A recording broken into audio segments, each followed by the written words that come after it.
This right here is my 1968 Ford Bronco. I bought it about 4 years ago off of Craigslist for $1,000. It was a completely rusted out piece of junk. Barely ran. Had holes all over it from God knows what, rust, probably some bullet holes. Just an all-around wood struck that just got abused beyond repair. And I took it in, gave it a good home, and fixed her up. Got her a good paint job. Did some work on the engine. Pulled the entire body off, fixed that up. The undercarriage is pretty damn clean, other than the fiberglass mat that I never got around to cutting out or any of that. Got a nice Warren winch on the front end, 8274, I think the number is. Then, if you can see, I've got a nice little bungee cord here to hold my hood down, because the safety latch itself does its job, but this guy, I don't know if it's because my grill is bent, but it just does not latch down like it's supposed to. It's kind of heartbreaking, but, is what it is. If we move on to the interior here, you can see I have a pretty good looking dash that I ended up actually picking up for free. There was a guy that was selling the roll bar back here, which just so happens to be a roll bar out of a CJ8 Scrambler that I mildly modified to fit in the bed because it's just ever so slightly too long. But nonetheless, pretty sweet deal. Paid $200, got a set of chrome bumpers, the roll bar, and this beautiful instrument cluster. I ended up selling those chrome bumpers, so more or less I got a free roll bar and instrument cluster. Then onto the dash itself, it's pretty ugly. I kind of haven't gotten around to doing much with it. I painted it black. I pulled the dash pad off because it was just rotten beyond repair. I put my manual choke back in because I think that's really cool. I find it really fun. Then I also have the classic vacuum-powered windshield wipers. Those things are abysmal beyond repair. I definitely need to pull them off and lubricate them. It's to my understanding if you pump brake fluid in there, that's supposed to lubricate the diaphragm inside of it, but I don't really want to have brake fluid all up in here, so I'm just not going to have windshield wipers that work. Then, if you look at my wiring, you can see, not exactly finished yet, but, it's good enough. It runs, drives. The two blue switches don't do anything, but the red one turns my reverse lights on because the floor shifter I put in doesn't exactly have anywhere to mount the reverse switch to. I originally had it bolted in right here, but since I swapped around the shifters down there, things have changed. And down here, the wiring itself is it's a mess. I'm not going to lie to you about that. I bought an EZ21 wiring harness, and I honestly really like that wiring harness because it showed up the exact same day I put in the order to my house, because apparently they're right down the street. Then, yeah, you can see my transmission. I painted it bright green. There's been a lot of interesting choices with my color scheming and painting on this vehicle, because originally, it was the dirty old rusted out vehicle. Then it was all silver from an aluminum based primer I used. Then I painted it black after that, and I painted a lot of things green as I went. The roof used to be green. That was pretty cool. So it was a black and green Bronco, and it was just sitting around, hanging around. Then I decided to put in bed liner, and I went with a blood red from Monster Liner. Came out really good. Need to get some more so that way I can put down a thicker coat. And then I painted it blue, and I like the blue. Then I ended up changing the roof from green to white because it matches my rims, which kind of makes me happy. Don't know why, but it does. Then the seats themselves came out of Volkswagen TDI. I was asking the kid I bought them from, well, that's all good and fun to know it's a turbo diesel injected Volkswagen, but what model is it so I can try to find seat covers or something. He was very adamant that it was a TDI. I've yet to look further into that.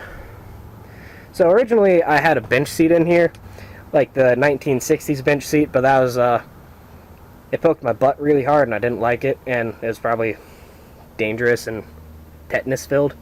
So I decided to get rid of it, and I bought a seat out of a Yukon, the third row seating, and I was using that for a while, but that was just it was like 8 inches shorter than the vehicle should be, and it just didn't fit.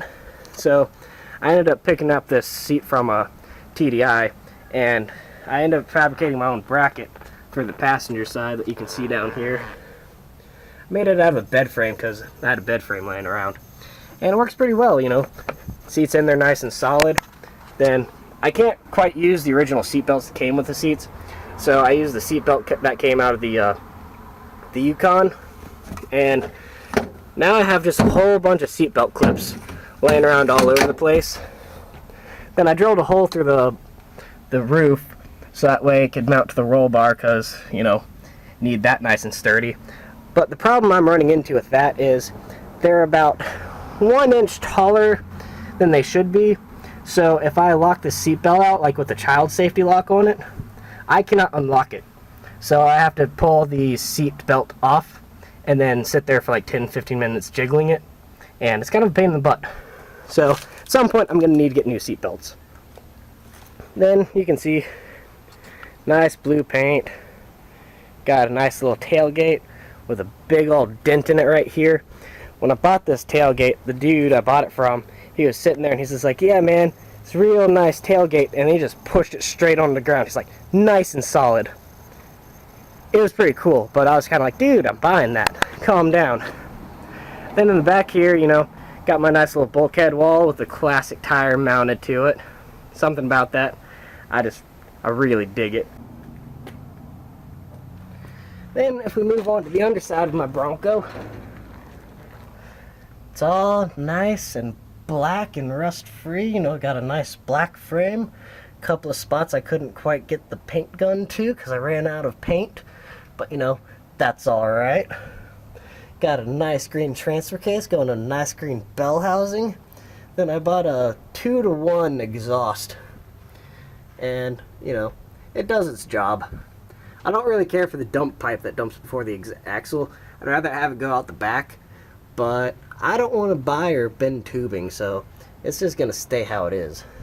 Then up front, I do not have the front drive shaft in, because if you look over here, there was one time when it was still a project car and not like roadworthy, and my exhaust fell and hit the drive shaft because it's, you know, only got like an inch of clearance between that. So I decided to take it out, and plus the spines on it were kind of really loose and it just jiggled all over the place. Kind of, you know, not very good. Then up in here you can see got all the clutch stuff, all still dirty because like I just didn't bother with it. Then over here we got some fiberglass mat. That's just part of the car now.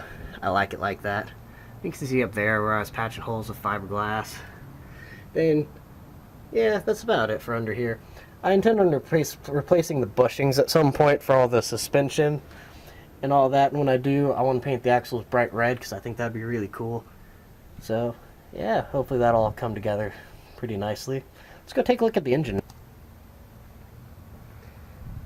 I figured it'd be fun to share the process I have to go through to open up the hood. First, I need to run to the back and find my PVC pipe.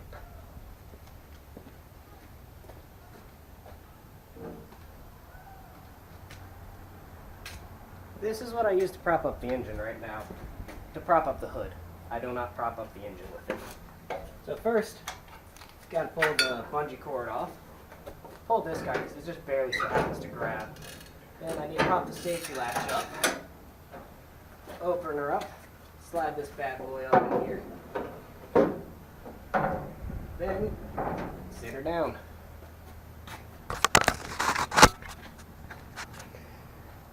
As you can see, I've got a V8. It's a 289 classic 1968 engine. You know, I got all sorts of interesting things going on in here. As you can see, I really ran out of paint when I was painting the inside of the hood, so it's still got that silver paint. Then it's got some black paint. Then, if we look over here, you can see my wiring harness going around and all the brake lines. I wanted to have some bends in it so that way it went up and down when the car kind of vibrated on the body mounts, but things have changed since then. It's kind of gotten knocked out of place and didn't turn out too great, so they just kind of hang around and do their thing. Then up here you can see my horn, and I don't think any of you will ever guess what it came out of. It's a FJ40 horn, so I think it's pretty cool. It's also the only one I had laying around that worked. I had like 6 Bronco horns, but none of them worked, so I was kind of bummed. And then if you look up here, you can see my custom links I made for the gas pedal. It's a unique blend of polymers and copper, and it works pretty good. So when I press the gas pedal, things move over here, and you know, you get gas into the carb. Then come and look on this side. Got some custom fabrication that came from my manual choke I installed. I bought one of those like kits, but didn't really like work very well because you pull like the choke cable like half an inch and then you run out of like room, so I decided to make it bigger so that way I had more room to wiggle with. Then you can see up here all this brown stuff. I clearly have a lot of oil and stuff stuck inside of my like water wells and stuff inside the engine, and that causes brown stuff to congregate inside of my radiator. And every once in a while when the car gets a little hot, it decides to puke it out all over the place. I don't really care for that, but you know, not much I can do about that right now. Then, this is one thing I find pretty interesting about my Bronco. My personal fabrication skills put to the test. My original, well, I still have the original fenders, but they were very, very, very, very, very rusty. To the point where I shoved my hand through there and there was a giant hand hole in there. So I cut out all the rusty material, and I ended up fabricating my own fender apron, and I used a metal brake that I used to have. It has since moved on to I don't know what happens after things, they go to recycling plants, but nonetheless, it's moved on. So I bent a piece of metal, welded it straight to the fender itself. Then under here, let's see if we can find it, I used a bit of angle iron, welded it to the body itself, and you know, it's actually really sturdy, so I'm happy with that. Nice and strong now. Then you can see over on this side, more or less, that was the shape the fenders were in. You can see all the holes all over the place. So, you know, I did what I could with the hand I was dealt. I wasn't about to spend, you know, $250 per fender. I was 18 at the time, maybe 19. I couldn't afford that.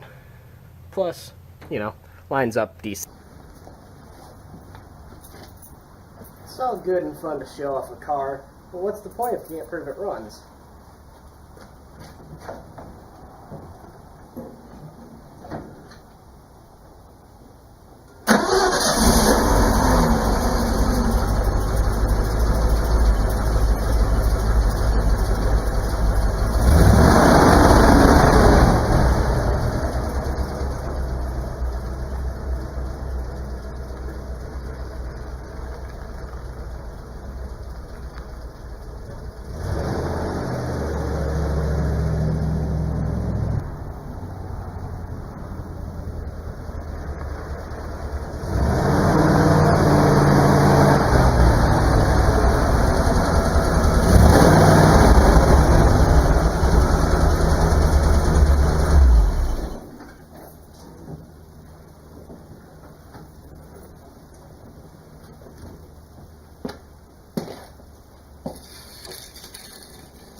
It's not the smoothest ride in the world, but still pretty sweet.